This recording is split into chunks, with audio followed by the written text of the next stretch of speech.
Hello, this is RICKY, the Android guy. Hey guys, welcome to another episode of Android Weekly where we answer all of your questions that you send me during the week.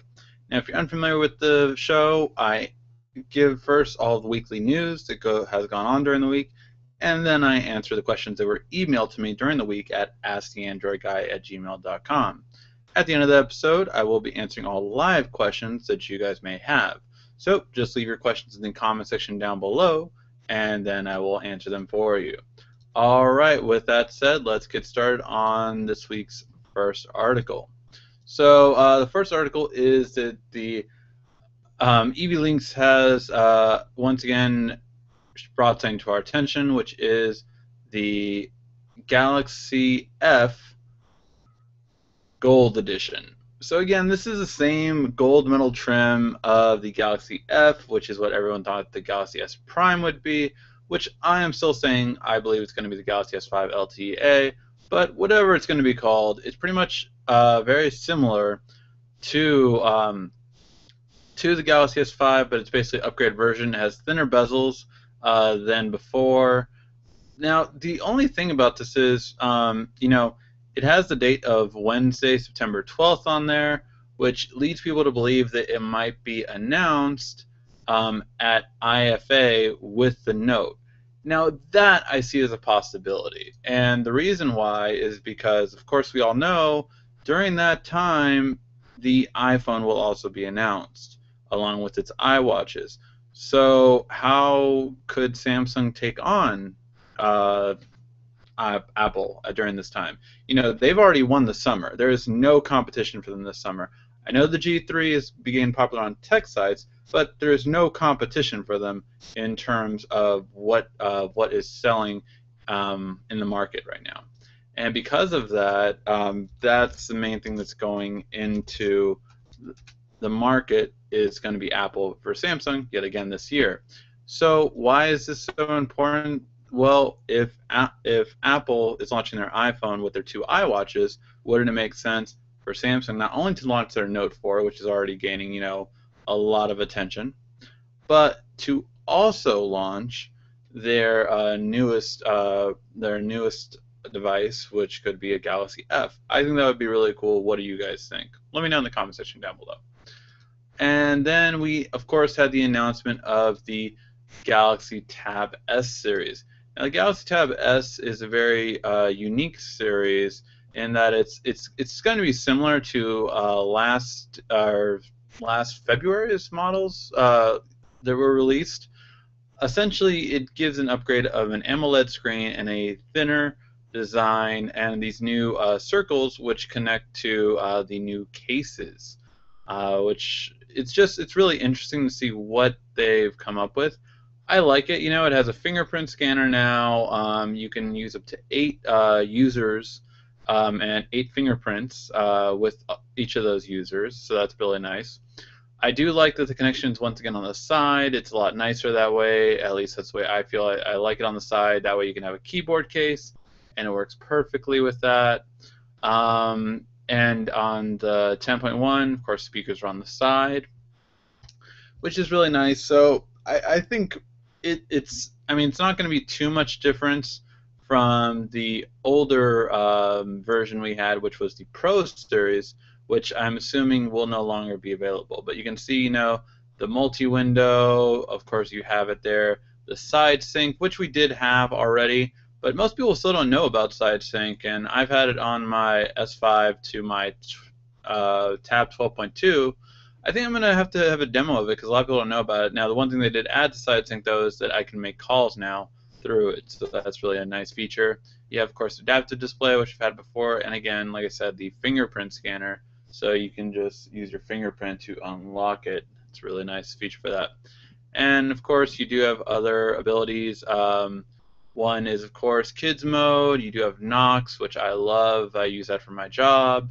And some other things that you get extra with it. Remote access to PC. I use this every once in a while, but not that much. So yes, those are the extra features on this device. What do you think of the Tab S series? I'm curious what you guys think. Leave a comment section below. Let me know. All right. And the other big news is, are we going to finally see a bendable screen from Samsung? Now, this isn't to be confused with, flexible screen, not bendable, because bend, bendable screen was just, what LG did. It's the bendy and all that kind of stuff, and Samsung did it too with the Samsung Round, which, neither phone was a success by any means. But we've been waiting for the kind of hybrid device that Samsung showed us 2 years ago at CES, where they showed essentially a device that could be a phone and a tablet in one. Now, this is really, really unique. The idea behind this device, of course, is you can fold it and it'll become a phone, and you can open it and it will become a tablet. I think this is really, really just something that could be just really nice, and I would really love to see what can come out about this. I'm just wondering about how much this will cost, because this technology has to be expensive, I'm assuming. And I mean, the idea behind this is you'll never have to worry about breaking the glass again. That's the whole idea, that you wouldn't really have to worry about broken glass, because technically, at the end of the day, it will be either a very thin glass or no glass at all. In later models, we've seen different things where you can actually just touch the screen, and the idea behind it is that we can make a pocketable 10-inch tablet that's on a whole different level. So I'm really curious about this. What do you guys think? Would you guys be excited to have essentially a tablet that folds and can fit right in your pocket? Because that definitely excites me. All right. And now let's go on to some other companies. So one of the big things that was announced, of course, was also Amazon Prime Music. Now, Amazon Prime Music is, again, extending of Amazon's ecosystem that they have. And, well, what does it mean? It means that now their subscription service is $99 for Amazon Prime to go with the music as well. Is that really good? I don't know. I still like Google Music the best. Now, $99 a year is, of course, cheaper than most out there on the market, because most people pay $10 a month for things like Spotify or Google Music. I myself pay, let's see, $96 because I got Google Music when it was early. So I got it for $8 a month instead of $10 a month, which adds up to be about $96 a year. So $99 a month, you are cutting essentially roughly about $20 compared to other manufacturers out there. So is that something that you guys would be interested in? Would you really love to see that kind of ability from Amazon? Are you an Amazon fan? Are you a Prime member and feel that this is going to be another great benefit for you, or not? That's really kind of curious of. It's really kind of curious. I could see the benefit in it. It's more so that it seems like you do have this. You're paying a little bit more for the music, because if you're already a Prime member, you already have premium video, you already have fast shipping, which is what I enjoy. I really enjoy the fast shipping. That's what I pay for. But I have the premium video, and now I have premium music, but it's cost me a little bit more because of the premium music that I'm not going to use. So I don't know. I don't see a benefit of it. I wish they would give you the option, which has been unclear on exactly how they're going to do that. And the second to last article, it goes about Swiftkey Android keyboard has now become free. For those of you who don't know, there's only one keyboard that you should have on every Android device, and that is Swiftkey. This is the best keyboard, period, and it will continue to be the best keyboard when it goes to iOS as well. It is just the best keyboard on the market. It's the most accurate. If you liked swipe, you can use swipe gesturing on here. At the end of the day, everything that Apple took from it, everything that LG with their new recent keyboard took from it, everything that's out on the market that is taken from it, from resizing to moving the keyboard off of the dock, whatever you need, split keyboard, all that kind of stuff is all available on this device, and that's what just makes it the best. It has everyone is taken from Swiftkey. And the thing why I feel that it's not only the best is because, not only does it learn from what you type, but you can actually have it learn from everything you ever posted on Facebook, everything on your Gmail account, and everything on your Twitter. And although that might seem a little creepy, it's really not with this company. This company is really just trying to get how you type, and it's secure. It's the best keyboard. So if you want a keyboard and you're on Android, you should only have one keyboard, and that is Swiftkey. It is free. And for those of you who did pay for it, like I did before, you do get a lot of different versions of the themes that they are offering now. Because now they're offering over 30 themes, which I myself have bought a couple of them. And lastly, we have, one of the big debates out there is, should video game companies really focus on mobile gaming?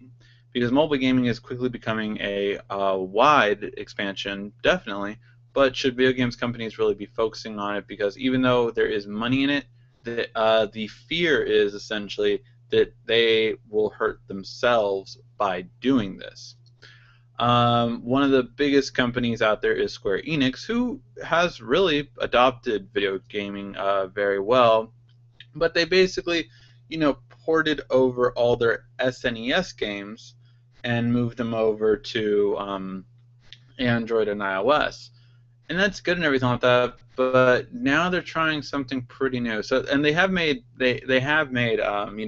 Android games in different countries exclusively on mobile devices, like it was created for mobile devices. But at the end of the day, this one is really, I think, a different kind of step, and a step that I would like to see more companies take.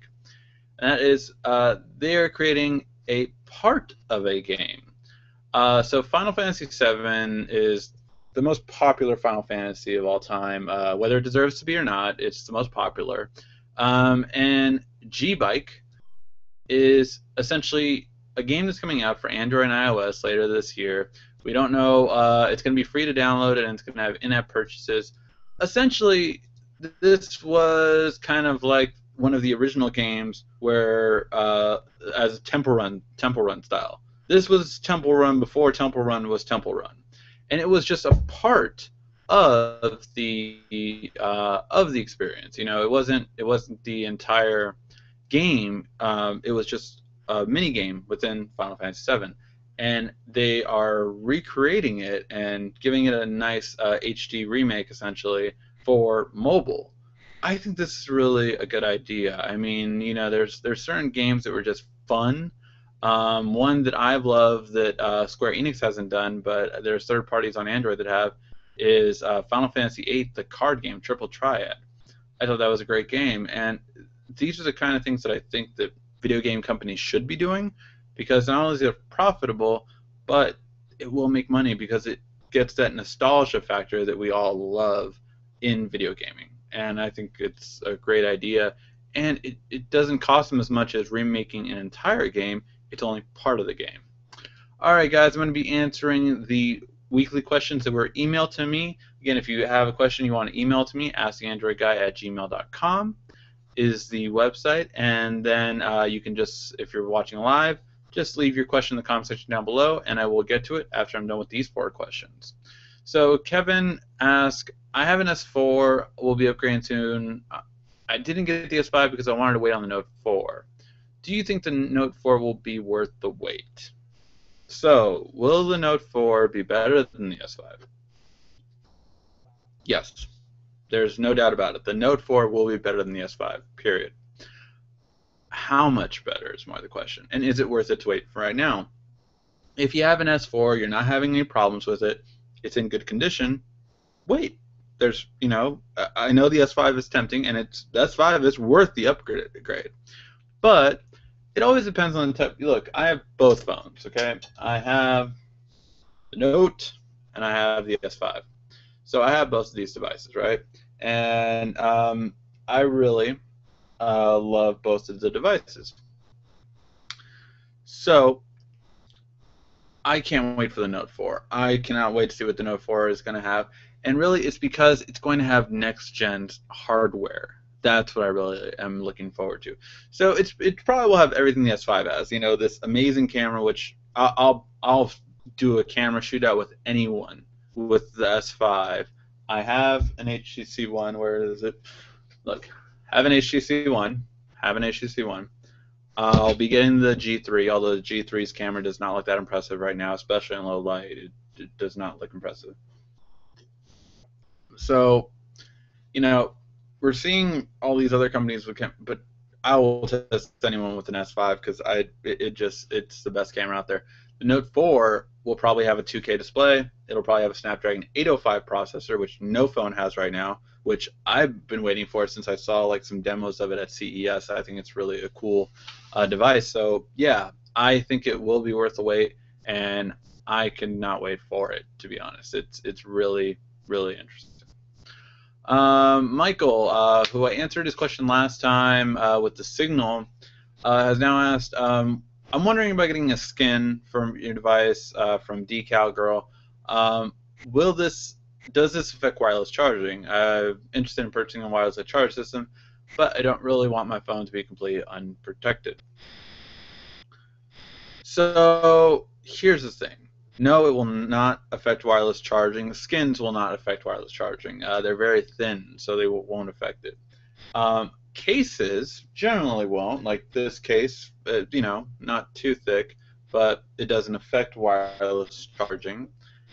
However, if the case is too much, it's too small or if the case is too big, then it will affect it. So it's more the case that you put on it.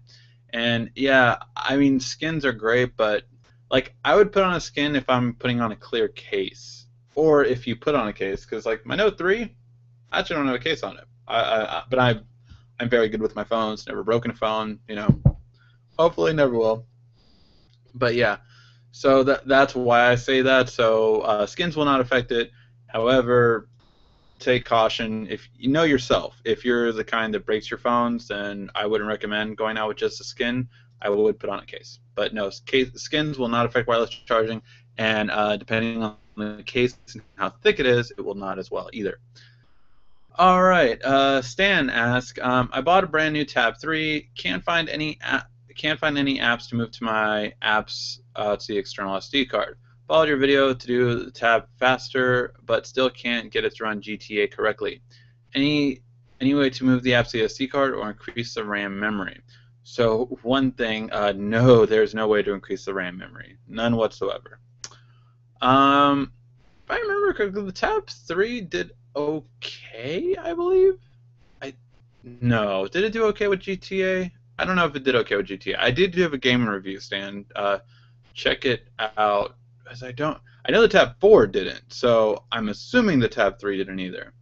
Because those had lower graphics cards. So I don't know if they will run GTA correctly. But more importantly, for the Tab 3, it needs to be updated to Android 4.2.2. So check your Tab 3, go to About Device, and then do an update on the software. Once it updates to 4.2, then you'll be able to move your apps to your SD card. If you're still on 4.1, you won't be able to. Also important to note is the app has to allow itself to be moved to SD card. Not all apps do that. Don't get me wrong, I think pretty much all apps should do that, but not all apps do that. So I believe GTA is one of the ones that do, but just depending on the games you get, not all of them will allow you to move to SD card, and not all of them will allow you to move the full game to SD card. So two important things to note. All right. Hazrin asks, can the ZAG cover fit be used with an additional book cover? At least a slim book cover for the Note 12.2. No, it can't. You are essentially, if you're getting the ZAG cover fit, you are getting it to clip onto there, so it protects the screen, but yeah, your back is exposed. There's nothing really to be done with that. It's just that's the way that ZAG has set up that keyboard case, which, I mean, it's fine for the most part, but if you want, protection on both sides, take a look at the Logitech one or the Belkin one. The one that Samsung has does not cover the back either, so no. All right. And the last question is from Bradding. Bradding? I'm hoping I'm saying that. Bradding, which asks, "Hi, I was looking to buy a Galaxy 3.6 Galaxy Player 3.6. Oh, I remember those. I was wondering if they have OS updates to get modernized. Thanks. No. I mean, they really weren't updated. It kind of seems like Samsung forgot about it, and Samsung was like, you know what? Apple's not really concentrating on the MP3 players, so we're not going to concentrate on the MP3 players anymore either. Which sucks because if you just want an MP3 player, you basically get a phone now. I was saying this for a while. I mean, if you really want an MP3 player, what you're going to spend about $150. You might as well get a Moto G. It's $99 or $79, and you have an MP3 player with 8 gigs, and you can put or no, can you? No, you can't add memory. So spend the $120 or $130. Yeah, $130 to get the 16 gig version. Then you have 16 gig memory card, or sorry, 16 gig MP3 player. That's what I would do. But yeah, unfortunately, for Android MP3 players, there just really hasn't been anything in recent years. Yeah, I mean, just really nothing out there anymore with Android, and it sucks because they were decent for a while, but yeah, nothing too much. The Galaxy players were probably the top ones when they came out, but yeah, Samsung really just stopped doing that altogether. I haven't seen anything from Samsung since it was still like gingerbread. Yeah, it was still gingerbread back then, which is completely outdated to say the least. But yeah, no, they really just didn't support them, which is again quite unfortunate. But no, there's no way to modernize it unless you get ROMs and everything like that and root the device, but it's a lot of work. I mean, I don't think it's worth it, to be honest. All right, do we have any questions in the comment section down below? It looked like we had a lot of signal issues. It was like really poor streaming earlier. Now it looks like it's up to par, but no. Yeah, not that many people watching right now. We had 11 people jump on during different times, but just nope. All right, guys. Well, if there's no question in the comment section down below, I will be doing a separate video on this, but just so you guys know, we actually do have. So if you have a question, leave it in the comment section down below. But just letting you know, we redesigned the website. So I'm going to be doing a separate video on this, but this is Ask the Android Guy new website. So if you do want to go to the website, it's RACKY, theandroidguy.com. And just so you can see, we have a nice new look, very simple and easy. Have a section because I have so many people that always ask me to review products, and it gets lost in the email, so I'm trying to have them do it very easily right here. You can simply click on the YouTube Ask the Android Guy, and it will take you to obviously the YouTube channel. And then we just have some quick links to some really simple, very easy videos. So comparisons, if gaming reviews your thing, if you're switching from Apple to Android and that's your thing, letting people know about Android Weekly, upcoming events. Obviously, Google I/O is coming up in the next 2 weeks. If you ever want to email me, my email's right there. Follow me on all the various social networks, and you can find out about me. Hey, there I am. Look at that. The video library on all the new products, and you can see all the fun stuff we review. And then if you ever need to contact me, and I can again do the product review. So yeah, that's it, the new website. Let me know what you think in the comment section down below. And yeah, I'm really curious to see what you guys think. Again, I'll be doing a separate YouTube video just for that one, but we'll see. Now let me see what the comments are you seeing. Yes, I am seeing the comments. How 793. You're doing review on the Galaxy Tab S. I am doing a review on the Galaxy Tab S devices. I will be doing a review on the 10.5 and the 8.4. It sucks too because I love my 12.2 and it's not that old. It's not that old, but I feel like I have to buy the 10.1 or sorry 10.5 and 8.4. And what gets me upset is like, am I going to keep them now? Am I going to have two tablets? Because this is what I had before. I have a Nexus 10 still, and I still haven't done anything with it. I'm just going to probably sell it, but